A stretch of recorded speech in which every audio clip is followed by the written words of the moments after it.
Hello, I'm Paul Beckwith, and this is my famous kitty cat, Shackleton.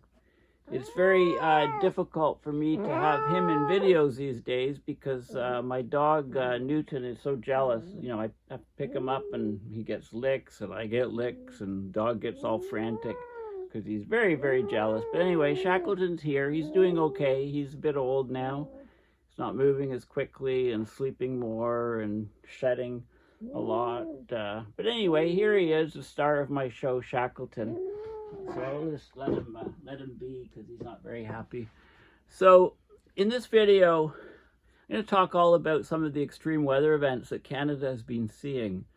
So we've been setting all-time records this summer as our weather, according to the Weather Network, is turned upside down. So I'll explain what that means. But just, you know, about a month ago or so, there was a whole train of storms that was drenching the ground. And then there was one day when I think there were 3 combined storm systems that moved through Toronto, and there was a lot of the roads flooded and so on. That was sort of in mid-July. And then about a week to 10 days ago or so, there was a massive hailstorm in Calgary. 35,000 structures damaged, significant, size hailstones. And then, of course, just in the last few days, we had the remnants of a hurricane come through, and Ottawa got drenched. I think we had something like 5 inches of rain, and Montreal had even more. They had up to I think some places had over 200 millimeters, which is 20 centimeters, which is, they had basically, what's that, about, 8 inches of rain, more than 8 inches in a short time. So there was severe flooding there. So, and also we've had record high temperatures in the far northern Canada. So these things are all connected, of course, to the breakdown of the global air circulation systems in the atmosphere, the jet streams, and let's talk about, what's been going on.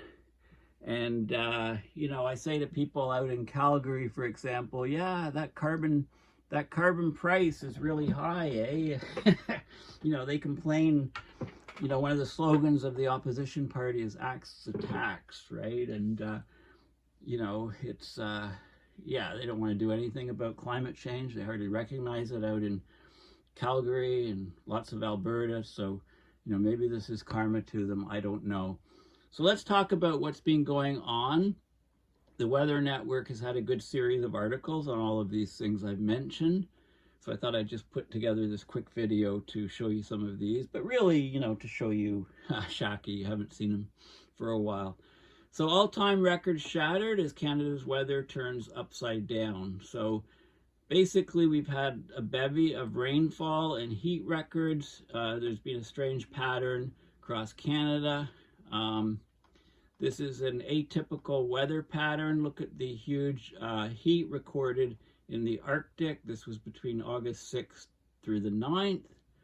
For 4 days there, 31 degrees right on the Arctic Ocean. And this is the Arctic Circle here, and all these places were, 35.2, 36.3, 37 Celsius. This is 98.6 Fahrenheit because this is your core body temperature. So there are records set in northern Canada for temperature. Montreal just had its wettest day on record.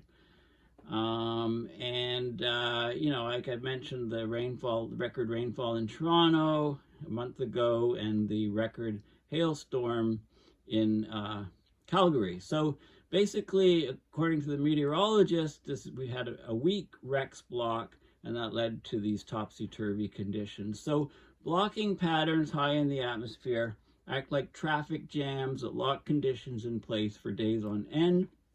Okay, this is what we call persistence, and this is stuck jet stream. So this is the Rex block setup. You basically have a high pressure area, an upper level high pressure ridge right up in the far north, and you have a low pressure trough here. So you've got an inverted S pattern and it's stationary and stays like that for, you know, in this case it was for 4 days, causing record high temperatures up in this region, causing very unsettled weather and lots of rain and storms down in this region. So this weak Rex block developed over the country, you know, so we get basically we get a high pressure getting trapped north of a center of low pressure, like a backwards S on weather maps. It's like a kink in the garden hose, dams up the atmosphere, prevents the pattern from continuing on its merry way, like we'd see during normal conditions, right? With the jet stream coming this way, flowing along from west to east, around circumventing the planet. So very unusual pattern. And that gave record heat in the Arctic Circle and above the Arctic Circle. 4 consecutive days, temperatures soared into the mid-30s deep into the Arctic Circle, where highs at or above 35 Celsius were a common sight across the Mackenzie River Basin and along the shores of the Arctic Ocean. We had we reached 37 Celsius in Fort Good Hope. It was the warmest temperature ever recorded during the month of August in the Northwest Territories. So this is another map which I showed it. You know, these are all-time records, and this is the August records here. So you know, all-time records in these locations and August records in these locations, right? So, you know, 36 degrees this high far north, you know, it's just crazy.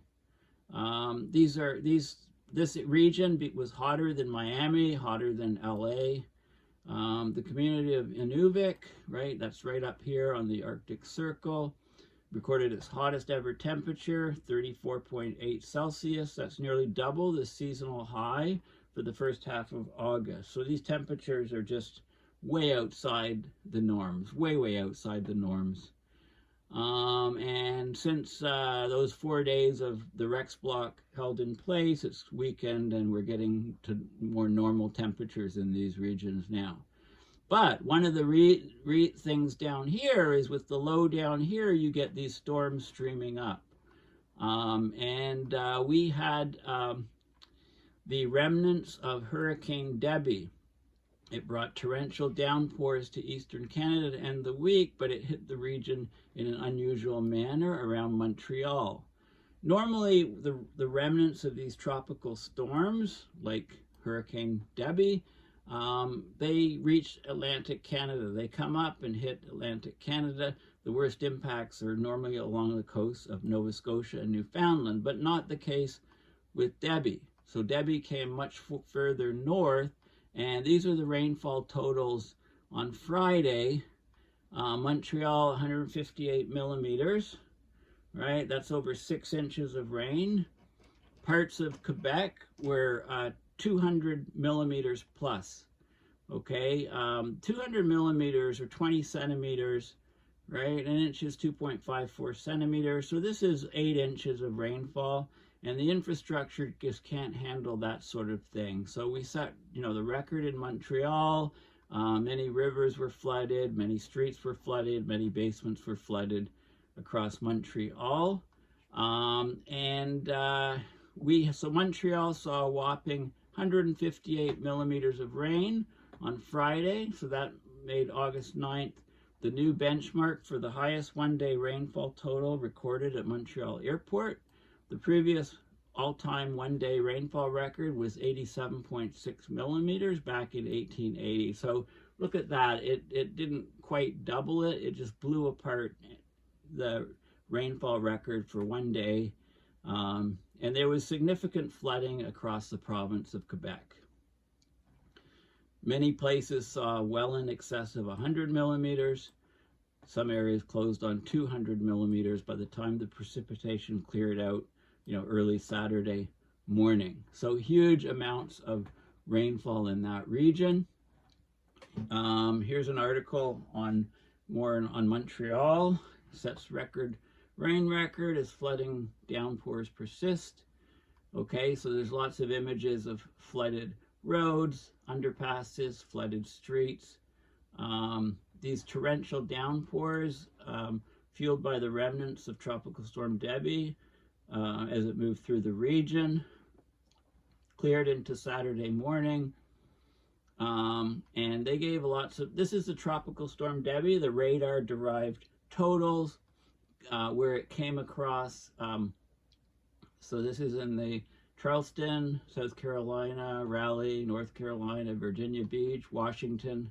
It came north of New York, didn't hit New York, fortunately, but these are, the radar derived totals. This is over 100 millimeters, all the way up here in this chain, hitting Ottawa and Montreal. Okay, so lots of rainfall and lots of flooding, these are reported rainfall totals.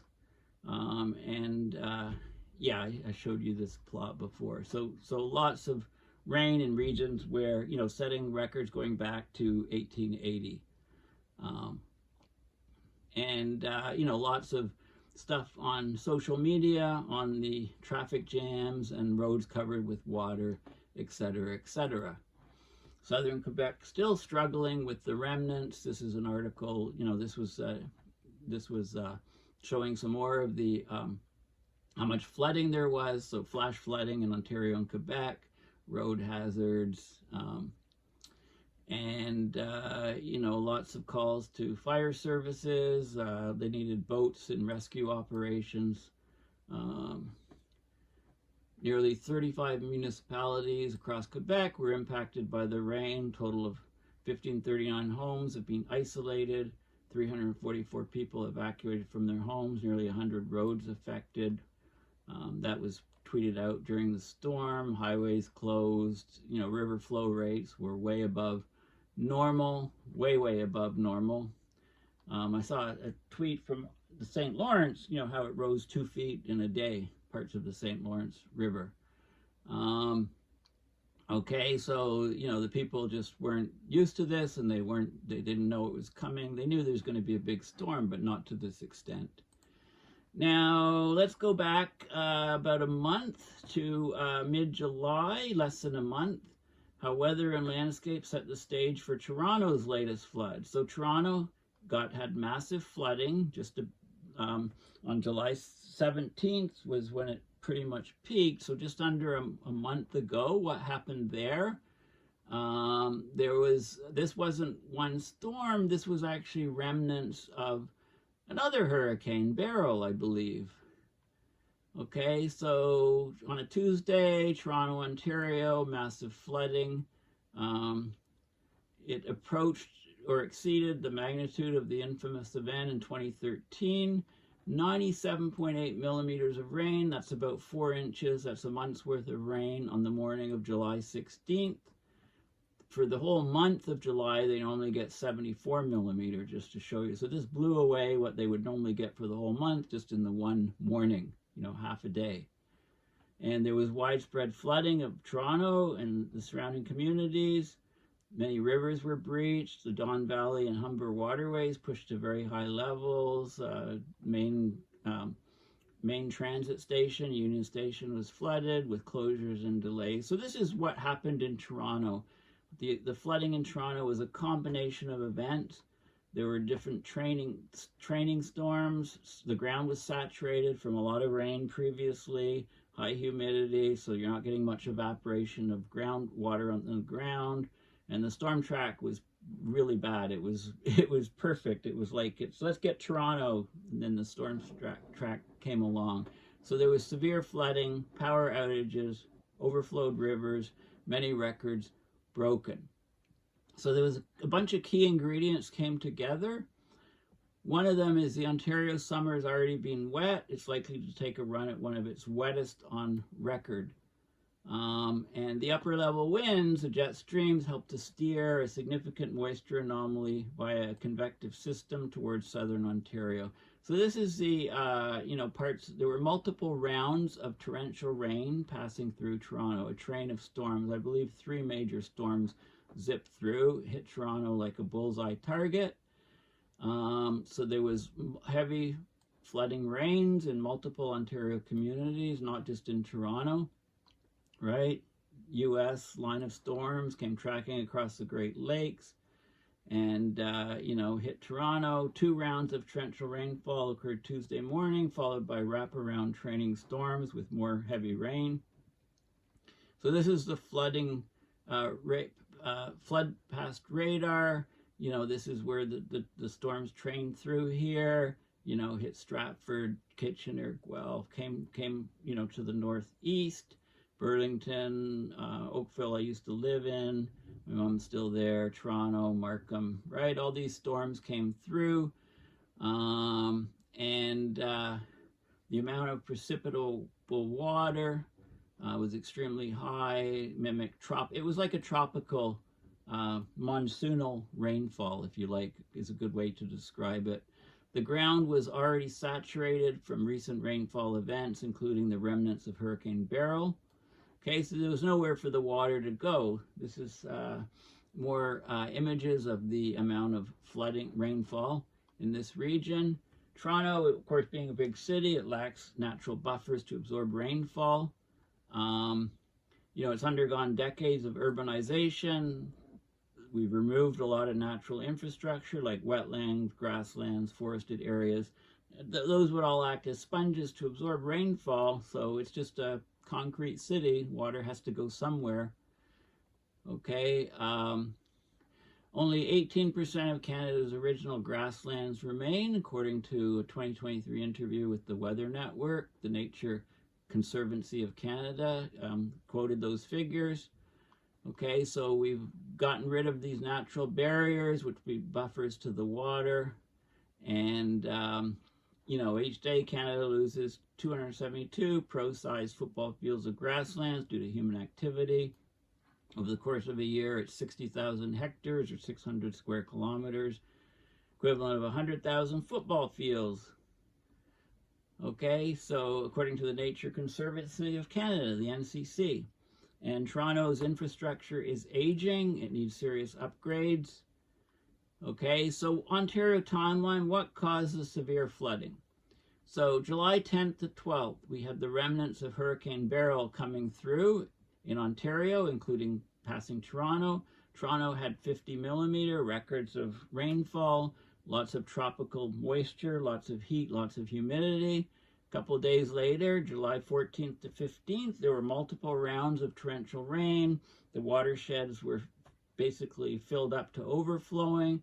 Flooding in London, Ontario, flooding in Burlington, Ontario. And then July 16th was a biggie. The train of storms severely caused severe flooding in the greater Toronto area. Toronto had 97.8 millimeters, which is like 1.3 times the rainfall in all of July, you know, and that was in the space of mostly 4 hours. The Don Valley Parkway, major expressway, and the 402 closed from flooding, 165,000 without power. I'm surprised, thought it would be more than that, but the winds weren't so high. Perfect storm track for, you know, the mass impact. So, you know, it was aligned and hit Toronto. Toronto was in the bullseye there.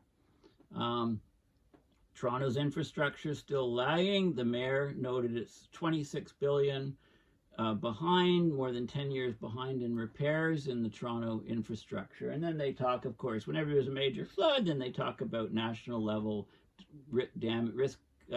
disaster risk assessments, etc. You know, here's some roads in Toronto. Okay, so there's a huge there's huge gaps in Canada's flood resilience, including the coordination among governments, that's provincial and federal, to manage flood risk, lack of flood risk information, low awareness among Canadians of their personal flood risk. You know, maybe it'll improve now with both the Toronto and Montreal flooding. Lack of sustained investment in a national flood insurance arrangement. Right, so it's pretty bad. I mean, here's cars. Maybe we'll all need to start driving amphibious cars. You know, I remember seeing cars with propellers on when I was a kid, you know, these amphibians. So maybe there'll be a huge surge in amphibious cars, you know, with these events. But hey, one thing is you don't have wildfire risk with all that water. Got to look on the bright side of it, even with a bit of gallows humor. And then let's look what happened. So here we go. Welcome to the jungle, Ontario, on pace for a record rainy summer. So we're really pushing for, pushing records. We're getting lots of water, lots of, the jet streams are set up such that these trains of storms are coming up into Ontario. A weather balloon in Detroit, Michigan sampled the atmosphere and found a whopping 186% of normal moisture for this time of year.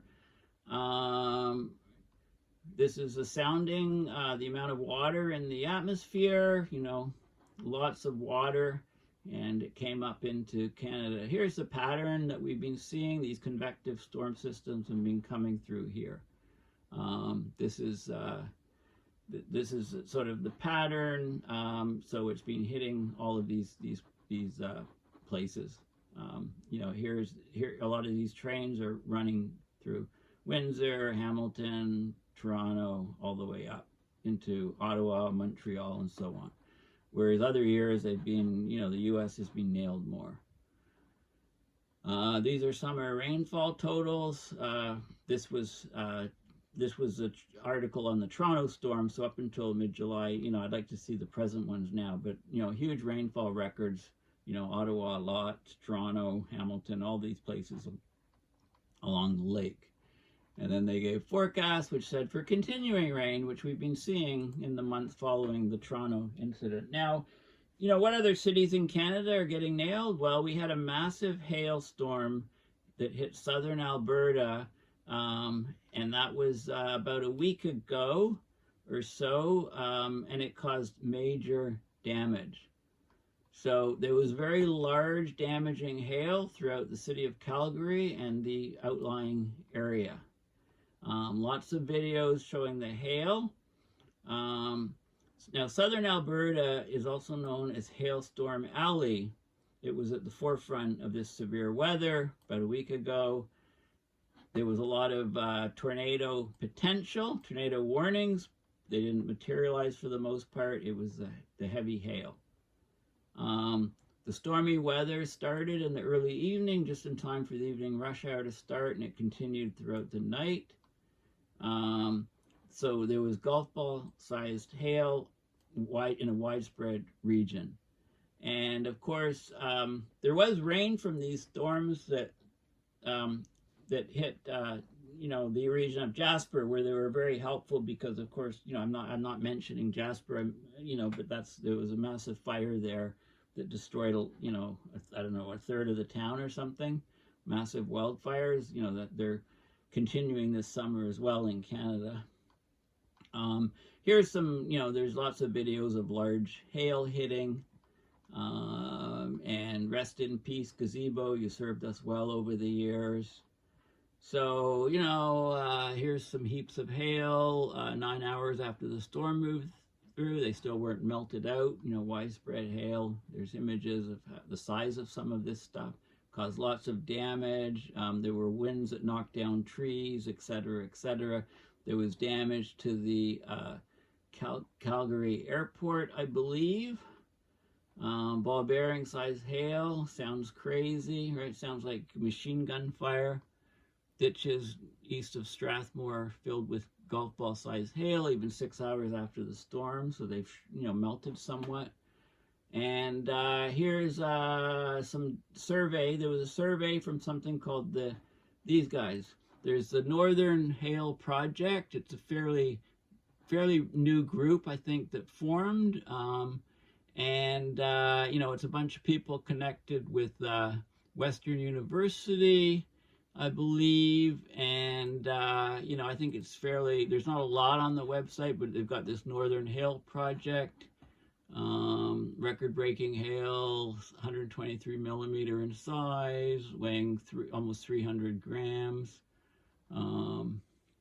This was on August 1st, 2022, right? So the site, there's not a lot on the site, but anyway, these people did a survey of Calgary, of the buildings damaged by this hailstorm, and it was 35,000 buildings is what they figure.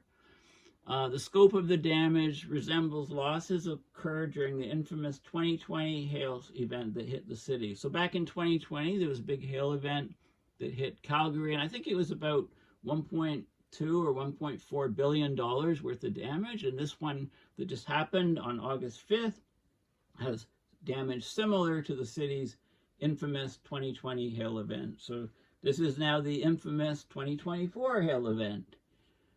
Okay, so an early report from Western University's Northern Hail Project finds the scope of the damage similar, and I wasn't able to access the actual report. I think it's in progress being prepared, but this is interesting. The hail swath that just hit Calgary, it was more than 120 kilometers long and 12 kilometers wide. And also there were strong winds that played a role in increasing the damage level. There we go. The 2020 hail event, according to the IBC, the International Insurance Bureau of Canada, it caused $1.3 billion in insured damages, was the costliest hail-related disaster in Canadian history. So we may have just surpassed that. We may have just set the record. Here's some, look at the size of this stuff and the damage, right? So the National Hail Project, they're conducting what's called Canada's first ever in-depth investigation of a major urban hail event. They're studying the heck out of this storm, so it'll be interesting to see the reports. Researchers have been stationed in Alberta all summer studying hailstorms and their impacts, so blame them for the storm, right? They were there to study hailstorms, and nature provided a whopper in Calgary just last week. There is something called the Northern Tornadoes Project, which has been running for a while by a similar project. So the Northern Hail Project has spun off from that and launched in 2022. 15 investigators are conducting forensic level damage surveys in Calgary, going door to door in impacted areas, viewing the extent of damages and how different building materials performed against the hail. Northern Hail Project field teams also followed and gathered data about the storm itself on Monday. So at least 35,000 homes in North Calgary and the immediate area were damaged in the preliminary investigation. You know, here's Calgary, and here's, you know, this is different damage, the damage points, minor siding damage, you know, all the different types of damage, and reports here from the investigators. Okay, there was damage at the Calgary International Airport. A video shows ceiling tiles falling to the floor, water cascading through the roof.